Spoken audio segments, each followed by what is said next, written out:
Hi, this is Chris from Nightfall Audiobooks, and I have for you today I Saw You That Night by R.L. Stine from the Point Horror series.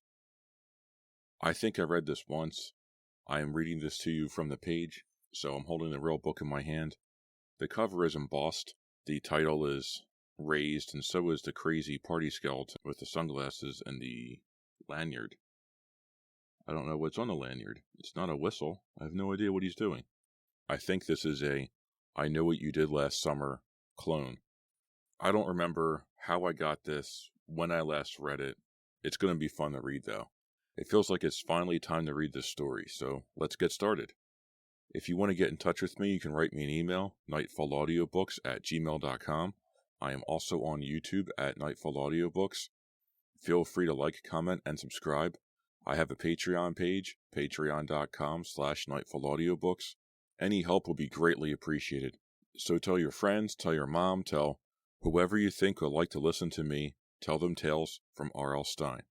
Thank you very much for listening, and let's begin. Welcome to a Nightfall Audiobooks production of I Saw You That Night by R.L. Stine, a point horror novel, Book 15. Prologue. Roxy pressed her back against the wall and stared down into the darkness.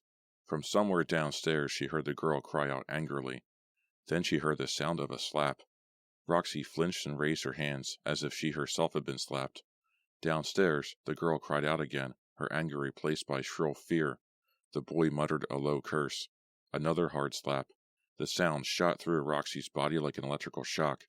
She gripped the banister with a cold, damp hand. Her chest ached. She realized she'd been holding her breath the whole time. "I've got to get out of here," Roxy told herself. But her legs were trembling, too hard to walk. She heard the girl cry out, heard ugly groans. "Let go of me," the girl pleaded. Roxy pressed her back harder against the wall. She saw that she was halfway down the stairs. The front door lay just beyond a short entryway. "I've got to move. Got to get out of this house." But could she get past the living room without being seen? "What am I doing here?" Roxy asked herself, listening hard. Now all she could hear were the hoarse gasps of her own breathing. "Why am I hiding in this house? Did I really break in because of a stupid bet?" Gripping the banister, she eased herself down one step. It creaked under her weight. She swallowed hard. Did they hear? No. Roxy heard a loud crash. She heard more groans, scuffling. Is he going to kill her? The terrifying thought flashed into her mind. Am I actually going to stand here and listen to a murder? Chapter 1. Care to make a little bet? Ursula Nordquist asked, bending to pull up her white socks. "No way," Roxy Nelson replied, spinning her tennis racket impatiently. "If I bet you, you won't let me win a single game." She raised a hand to shield her eyes from the bright sun. "Come on, Ursula. We only have the court for an hour." Ursula stood up and straightened the white skirt of her tennis outfit. Her short, white blonde hair caught the sunlight. Her blue eyes flashed. She pulled the white visor over her forehead and adjusted her sunglasses. "A $5 bet?" she insisted. "I'll play into the sun, just to make it competitive?" "What a sport," Roxy muttered, rolling her eyes. "Why can't we ever just play a relaxed, friendly game?" "That's what I want," Ursula insisted, leading the way through the gate onto the court. "A relaxed, friendly game for $5? They both laughed. Ursula's sense of humor is her saving grace, Roxy thought. Otherwise, I'd have to kill her. Roxy watched her friend walk along the far side of the court. Ursula moved in long, graceful strides. She always looks like some sort of Norwegian snow princess, Roxy thought, even in this blazing heat. Ursula had a white streak of sunscreen on the back of one of her long, perfect legs. Upon arriving at the tennis courts, she had carefully rubbed the stuff over every inch of her pale skin. "I don't burn, I stroke," Ursula joked. Roxy had dark features, brown hair, and dark brown eyes, and her skin tanned easily. She was short, one of the shortest girls in her class at Jackson High, and her figure could only be described as boyish. "I want to look like you," she had confessed to Ursula early in their friendship. "You're like a tall, graceful Afghan hound, and I'm a long-haired dachshund." "Why do you have to make us dogs?" Ursula had complained. But Roxy could see that Ursula was secretly pleased by the compliment. Ursula liked compliments. She likes to be the prettiest, Roxy realized. She is so competitive. She likes to be the best at everything. Maybe that's why Ursula keeps me around as her best friend. But that was unfair, Roxy knew. Despite her need to always come out on top, Ursula was a good friend. She was generous and understanding, a good listener, and she had always been there when Roxy needed her. Volley for serve, Ursula called. She adjusted her sun visor, then lowered herself into a ready stance. Roxy's first serve went into the net. The second attempt sailed into the net, too. You're getting better, Ursula teased. 3 or 4 more tries, and you'll clear it. Roxy was sweating already. The sunlight reflected off the asphalt court, making it appear to shimmer. Ursula won the first set easily. She barely had to move, while Roxy found herself darting and lunging from one side of the court to the other. Roxy raised her racket to serve, but Ursula held up a hand to signal timeout. She strode over to her white canvas bag and pulled out a large plastic bottle of Evian water. After taking a long drink and splashing some on her neck, Ursula returned to the court. They started to play again. Roxy switched to her two-handed backhand, trying to get back in the game. "Hey, all right," she cried out when she finally slammed one past Ursula. "Where's Terry?" Ursula asked, tossing Roxy another ball. "What's he doing this summer? Hanging out at the beach?" Roxy shook her head. "He started working today, at his father's store." "Yuck!" Ursula made a disgusted face. "Terry's going to work at the fish store? He'll smell?" Roxy served, then moved forward to get ready for Ursula's return. "He's just delivering. He says he won't smell too bad." "You're going to need a new boyfriend," Ursula said, returning Roxy's serve easily. "Terry's going to smell? Every time you kiss him, you'll think you're kissing a dead halibut?" Roxy laughed. Ursula didn't like Terry. She always complained that he was too loud and crude, too stuck on himself. Roxy decided that maybe Ursula was a little jealous. Roxy had a steady boyfriend, and Ursula didn't. It was the one area of their lives where Roxy came out on top, for now anyway. "Are you getting a job this summer?" Roxy asked. She swung hard and missed the ball. It bounced against the wire fence with a loud clang. "I can't get a job," Ursula replied, twirling her racket. "I might break a nail." They both laughed. "Seriously, I'm working a couple of mornings a week at school," Ursula confided, pulling up her white socks again. "In the office?" "Doing what?" Roxy asked, groaning as she sent a serve skimming over the net. "They're transferring all the files to the computer," Ursula replied, returning the serve easily. "I'm helping keyboard the stuff. It's real boring, but it's $6 an hour." "Maybe I'll see you there," Roxy said, using her two-handed backhand to return the ball. "Ow!" Ursula cried. I hate the way she calls out, Roxy decided. Like it's such a thrill for her. "I'm taking a course in summer school," Roxy said. "What course?" Ursula asked, picking up a ball, preparing to serve. Roxy rolled her eyes. "French, of course. I'm so retarded in French. I really need the extra classes." A car horn honked on the street. Roxy turned to see a bunch of kids she knew jammed into a blue minivan. She waved. The driver honked again. They were heading to the beach. Wiping the sweat off her forehead with the sleeve of her t-shirt, Roxy suddenly wished she was joining them. Rocky Shores was a pretty boring, isolated place in the winter, she thought. But in the summer, living in a beach town was the best. You didn't have to go away to spend the summer swimming and sunning. You just had to drive down Main Street till you came to the beach. Sure, Treasure Beach wasn't the most beautiful beach in the world. It had a lot more rocks and pebbles than sand. That's why the town was called Rocky Shores. And it was on the Sound, not on the ocean, which meant the waves weren't good for surfing. But it was a perfect meeting place for all the kids from Jackson High. A perfect place to meet kids from other towns, kids staying in the rented cottages and small tourist inns and motels that dotted Dune Road. A perfect place to hang out from morning till night if you didn't have a summer job. At night, the beach became a romantic meeting place. Boom boxes blared. Kids gathered on blankets or around small fires to laugh and to party. Roxy loved Rocky Shores in the summer. It made up for all the gray, cold winter days when she wished she lived in a bigger town, somewhere far away from the freezing winds that blew in off the water. "Maybe we should go to the beach," she suggested, mopping her forehead with her sleeve again. "No way," Ursula insisted. "The water is still too cold. It's only June. I never go in until the end of July." Roxy laughed. "What if we go to the beach and I bet you $5 I can get you into the water and swim before you do?" she asked slyly. "No way," Ursula replied, shaking her head. "I lose that bet, and I never make a bet that I'm going to lose." That's for sure, Roxy thought with some bitterness. Ursula lobbed a high return over the net. Roxy started back, lost it in the bright sky for a moment, back. Ow! She collided with the wire fence. Pain shot up her arm. The racket flew from her hand and clattered across the asphalt. Are you okay? Ursula called. Before Roxy could reply, she heard a loud cry behind her on the street. She spun around and peered through the fence. A red-haired girl came running toward the tennis courts. Roxy? Hey, Roxy, help me! Roxy recognized her friend, Shauna Cone. She started to call out a greeting, but choked on the words as Shauna came into view, and Roxy saw that Shauna's clothes were covered in bright red blood. Roxy, help me! Shauna cried. Chapter 2. Both girls dropped their tennis rackets and hurried to help their friend. Shauna, what happened? Roxy cried, running through the gate. It's Lee, Shauna exclaimed. He cut you? Ursula cried shrilly. Roxy put a comforting arm around Shauna's trembling shoulders. What did Lee do? Nothing, Shauna replied, lowering her gaze to her blood-stained shorts and midriff shirt. He broke up with me. She pushed back her red hair with one hand. But you're bleeding, Roxy cried.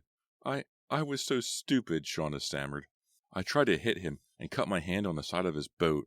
She held out her hand, revealing a 1-inch cut at the wrist, still oozing bright red blood. We've got to stop the bleeding, Ursula said, eyeing the cut with a frown. Her expression turned suspicious. Are you sure Lee didn't hurt you? I've heard he has a real temper. Shauna rolled her eyes. Tell me about it, she muttered. She raised the bleeding wrist to examine it. Ow, I can't believe I was such a jerk. I did it to myself. He moved out of the way and my arm hit a blade on the outboard motor. Ow, Roxy cried sympathetically. Didn't he see you were bleeding? Didn't he offer to help? I didn't want him to, Shauna replied bitterly. I was so upset and angry, I just turned and ran off the dock. I was running home. Then I saw you two and... Maybe we should get you to the emergency room. Ursula has her car here, Roxy said, glancing at Ursula's white Chrysler convertible in the parking lot. You have to promise not to bleed in the car? Ursula called from the tennis court. It's got white seats? You're a real pal, Shauna murmured sarcastically. Ursula searched through her white canvas bag and pulled out a red bandana. Here, we can wrap your wrist in this? A few seconds later, they had the wrists tightly wrapped. Roxy gathered up the tennis rackets. Then they piled into Ursula's car and headed to North Shore General Hospital in the next town. Shauna sat in the front of the convertible beside Ursula, staring down at the red bandana, shaking her head unhappily. Roxy sat in the center of the back seat, the wind blowing her dark hair behind her like a pennant. Shauna was saying something about Lee, Roxy thought. She struggled to hear her over the roar of the wind, but the only words Roxy caught were, I can't believe he broke up with me. Roxy found herself thinking about Lee Bloom. She pictured his tanned face, his slim, athletic-looking body, his dark eyes under his straight black hair. Soulful eyes, she thought. He had a tiny silver ring in one ear, and a mysterious white scar on his chin. He wore a blue and silver shark's cap. He almost never took it off. He spoke very softly. Roxy couldn't remember ever hearing him shout. She couldn't remember seeing him smile either. Lee was really great-looking, Roxy thought, in a sullen, moody kind of way. She closed her eyes against the bright sunlight, letting the wind whip through her hair as the convertible sped past the rocky dunes. She pictured herself walking on the beach with Lee. Roxy admitted to herself that she had been attracted to him from the day he started at Jackson High the past fall. She didn't really know why. Maybe it was his dark good looks. Maybe it was his quiet manner, his soft voice, his thoughtful eyes. Maybe it was just because Lee was new, not one of the boys from Rocky Shores that Roxy had known since the age of 5. Roxy remembered walking up to Lee at his locker a few days after he had started school. She offered to show him around Rocky Shores. It had taken all of her nerve to come on to him like that. Roxy had always been more than a little shy with boys. Lee had turned his dark eyes on her. Hey, thanks, he had replied without smiling. I'll call you sometime. But he never did. The next thing Roxy knew, he was going out with Shauna, and by October, Roxy had started seeing Terry. Terry, she realized, was sort of the opposite of Lee. He was big and funny and loud. No mystery at all to Terry. What you saw was what you got. Even though Roxy was really fond of Terry, she still found herself thinking about Lee from time to time, and sometimes when she saw Shauna and Lee together, Roxy had to fight back the feelings of envy that swept over her. Now, Shauna's angry voice from the front seat of the speeding convertible interrupted Roxy's thoughts. Everyone thinks he's so quiet, Shauna was saying. They haven't seen his temper tantrums the way I have. I'd like to see his temper tantrums, Roxy thought wistfully. I'd really like to get to know Lee Bloom. The tall, red-brick hospital building loomed into view. Ursula pulled the car up the drive to the emergency room entrance. As the car squealed to a stop, Roxy shook away her thoughts about Lee and hurried to help her friend. 2 days later, Roxy ran into Lee. She and Ursula were taking a late afternoon walk on the beach. Carrying their sandals, they strolled side by side, close to the shore, their bare feet sliding over the smooth pebbles, the cold water lapping at their ankles. Ursula had a white shirt tied at the waist over her pale blue bikini. Roxy wore a sleeveless white t-shirt over white denim cutoffs. Small puffs of white cloud dotted the late afternoon sky. The sun hovered low over the dark rock cliffs behind them. "How's Shauna doing?" Ursula asked. "Fine," Roxy replied, bending to pick up a smooth white pebble. "I talked to her this morning. Guess who she's going out with Saturday night? Barry Walker." Ursula laughed. Her cold blue eyes sparkled. "Busy girl," she said dryly. "Guess she's gotten over Lee." And just as she said the name, both girls raised their eyes to the small dock at the end of the swimming area and saw Lee staring at them. "Hey, hi," Ursula called, raising her hand above her head and waving to him. Lee didn't smile. Roxy watched him adjust the shark's cap over his dark hair as the two girls approached the dock. Lee's bright yellow cigarette boat bobbed in the water beside the dock. Often when Roxy would come to the beach, she would see Lee scooting around in a sleek little boat. Watching from shore, she would see the yellow boat slapping over the low waves, hear the soft roar of its motor as Lee raced back and forth out in the open waters. It looks like fun, Roxy had always thought longingly. Terry didn't like the beach. He had red hair and very fair skin, and was always afraid of getting sunburned. "How's it going?" Lee asked softly, as Roxy and Ursula stepped out onto the dock. The old boards gave under their feet. The entire dock bobbed in the water. Roxy raised both arms to catch her balance. "Nice day," Ursula said, tossing back her white blonde hair as she flashed him a warm smile.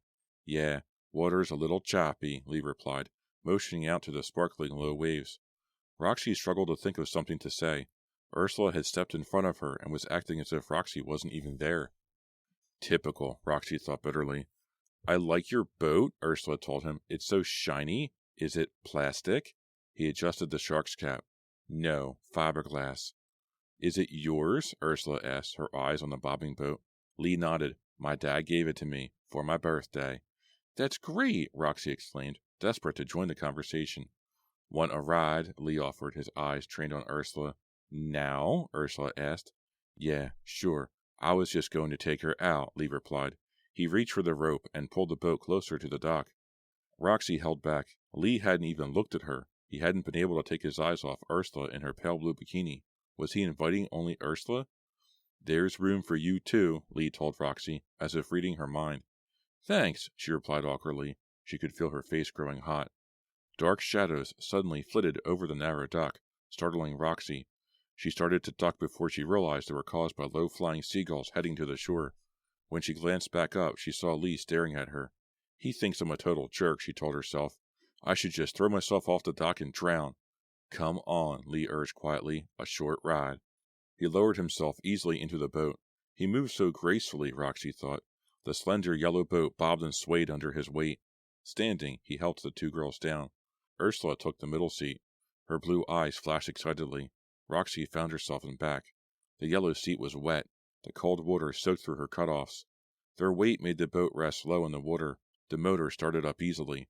The roar drowned out all other sounds. The wash of the waves, the shrill call of the gulls, the voices of late afternoon sunbathers on the beach. With a hard jolt that almost threw Roxy off the seat, the boat roared away from the dock. Waves of water tossed up on both sides. The little boat slapped and leaped over the onrushing waves. "This is great!" Roxy shouted, holding on tightly to the sides. The cold spray felt wonderful on her face. The cool rush of air blew her hair wildly behind her. Ursula grinned back at her and flashed her a thumbs up. Roxy turned back to see the beach moving farther and farther away. The red sun had nearly lowered itself to the rock cliffs. Seagulls swerved and dipped low to the shore. "It's so beautiful," Roxy thought, as they bounced over the choppy waves, heading out to open waters. Red sunlight reflected in the water made the waves sparkle like bright rubies. She pushed tangles of hair off her forehead to let the cool spray hit her face. Lee held his cap on with one hand, steering the boat with the other. Two sailboats shimmered into view, far to the right. The beach appeared miles away now. Roxy turned her gaze to Lee. He stared straight ahead. His dark eyes narrowed as he guided the boat. Roxy found herself gaping at his tanned arms. She'd never realized how muscular he was. He had always seemed slender and kind of slight to her. He must work out, she realized. She was still staring at his arms when the roar stopped. Roxy's mouth dropped open, startled by the sudden silence. She could hear the rush of water now, waves slapping under and around the boat. It took her a moment to realize the engine had stopped. Ursula let out a nervous laugh. "What's up, Lee?" she called. Lee ignored her question. He fiddled with the controls. When he turned back to them, his features were tight with worry. It conked out," he said in a trembling voice. "It's totally dead. We're drifting out to open sea." Chapter 3. A tall wave slapped the side of the boat, jolting them sideways. The boat bobbed helplessly in the current. Roxy turned her gaze to the beach. It seemed a million miles away. The sun had started to sink behind the jutting dark cliffs. The shore was cloaked in shadow. "Can't you get it started again?" Ursula demanded, gripping the sides of the boat with her hands as if trying to steady it. "It's totally dead," Lee repeated. "Well, maybe someone can see us," Roxy suggested, her eyes darting around the sound. The two sailboats had disappeared from view. The sun dipped and the water darkened, as if a dark blanket was being pulled over it. "Or hear us," Roxy added. She tossed her head and started to shout, "Help! Help! Somebody!" The wind seemed to blow her words back into her face. She stopped to take a breath, and realized that Lee was laughing. "Gotcha," he declared. His dark eyes narrowed gleefully. Roxy realized it was the first time she had ever heard Lee laugh. Such cruel laughter, she thought. "You mean—" Roxy started. She could feel her face growing hot and knew she was blushing. She had made a total fool of herself, and Lee was enjoying every moment of it. Ursula playfully pounded Lee's back with both fists. "You jerk," she cried, laughing. "Like to play mean tricks?" "Yeah," Lee replied, his grin fading, his dark eyes suddenly serious. "I'm mean. I'm a real mean dude." A strong wave tossed the boat back. Lee turned to the controls and started up the motor. He turned the boat toward shore. What a dumb joke, Roxy thought, frowning. This is one boat ride I like to forget. But a few days later, when things turned really ugly and frightening, she remembered Lee's narrowed eyes and his words. "I'm mean. I'm a real mean dude." The next morning after her French class, Roxy met Ursula in the school office. Roxy leaned across the long counter and greeted her friend, seated in front of a computer on the other side. Ursula had tied her hair back in a blue ribbon, which perfectly matched the color of her eyes. She glanced up from her computer keyboard and smiled as Roxy leaned over the counter. "What's up?" Ursula asked. Roxy glanced around the outer office. Ursula was the only one working. She could see the light on in the principal's office and back, and heard women's voices behind the closed door. "They're just having lunch," Ursula told her. "There are 3 of us keyboarding the files," she sighed. "At least it's cloudy today. I don't feel so bad about not being at the beach. How's French?" It was Roxy's turn to sigh. "The same." She lowered her gaze to the desk, and her eyes caught the name on the open file. "Lee," she uttered. "You have Lee Bloom's file?" Ursula nodded. "Yeah, just, checking out his address. He lives on Seabreeze, a few blocks from the Pine Woods." Roxy thought about their ride on Lee's yellow cigarette boat. It had been so much fun until he pulled that stupid joke on them. She still felt embarrassed about shouting for help as loudly as she could. "Why do you need his address?" she asked Ursula. "Thinking of dropping by?" "Maybe he'd like to buy some Girl Scout cookies," Ursula said playfully. "You're not a Girl Scout," Roxy reminded her. "So?" They both laughed. Ursula cut her laugh off first. "You like him too, don't you, Roxy?" It was said as an accusation. Ursula stared hard at Roxy until Roxy could feel her face growing hot. "He's okay," Roxy said. She tried to sound nonchalant, but she could feel her face grow even hotter. "What would Terry say?" Ursula demanded in a teasing sing-song. "Terry and I went to the movies last night," Roxy said, changing the subject. "And did you tell him you were stranded out on Lee's boat?" Ursula teased. Roxy made a disgusted face. "Actually, I didn't mention it. That's because you're hot for Lee's bod," Ursula commented, tapping her dark red fingernails on Lee's file. "Don't be crude," Roxy scolded. "I'm lewd and crude," Ursula boasted. Lewd and crude was one of her favorite phrases. She described just about everyone and everything as lewd and crude. "What if I tell Terry that you're hot for Lee's bod?" "Not funny, Ursula," Roxy replied seriously. "But what if I do?" Ursula teased. "If you do, I'll tell everyone you're not a natural blonde, Roxy exclaimed. Ursula gasped. But I am? Roxy laughed. I know you are, but who are they going to believe? Everyone will believe me, not you. Ursula's eyes burned into Roxy's. Sometimes you surprise me, Roxy, she said thoughtfully. Is that supposed to be a compliment? Roxy shot back. Ursula shifted in her desk chair. They could hear laughter in the inner office. Outside the window, the sky darkened, threatening a storm. Bet I could get a date with Lee before you, Ursula said in a low voice just above a whisper. She stared up at Roxy, challenging her. Roxy sighed. Not another bet, she murmured, rolling her brown eyes. Secretly, Roxy thought, maybe this is one bet I could win against Ursula. And then she thought, it might be fun to try. And then she thought, am I totally losing it? I've never won a bet against Ursula. Never. Let's make this a good one, Ursula said, a devilish smile making her blue eyes crinkle at the corners. How about $50? Whoa, Roxy cried. Are you kidding? No way. Tell you what, Ursula continued excitedly. If you go out with Lee before me, I'll pay the $50, and I'll help tutor you in French for the rest of the summer. Roxy laughed. Well, that's kind of tempting, but her smile quickly faded. Wait a minute. Whoa, what am I saying? Ursula tapped her long fingernails on the file beside her. What's wrong? It could be the shortest bet in the history of the world, Roxy replied, shaking her head. You call Lee up, you ask him out, he says yes, end of bet, and I'm out $50. Ursula grinned. That's about the way I see it. Well, it isn't a fair bet, Roxy declared heatedly. You're a lot less shy than I am. I can't just call him and ask him out. I'm not like that.